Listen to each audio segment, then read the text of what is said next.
Badal som, ako po ceste beha kačičko s malým. Zastal som a v kanáli som videl, že sa pohybujú ďalšie malé. 6 mláďat spadlo do hlbokého kanála krytého mrežou. Ich mama sa k ním nevedela dostať a pobehovala po rušnej ceste.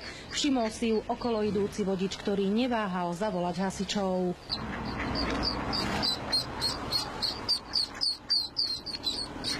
Za mamičkou.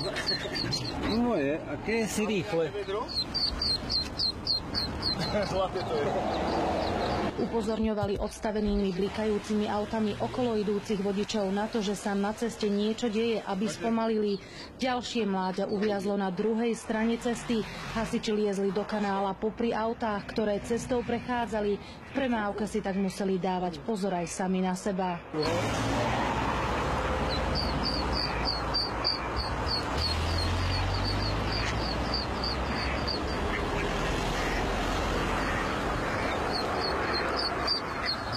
Behala určite aj s malým, zo 3-krát by ich tu už bolo zrazilo.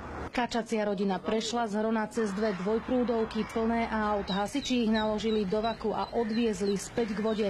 Všetky sa bezpečne vrátili tam, odkiaľ sa vybrali na výlet. Oni pôjdu za ňou.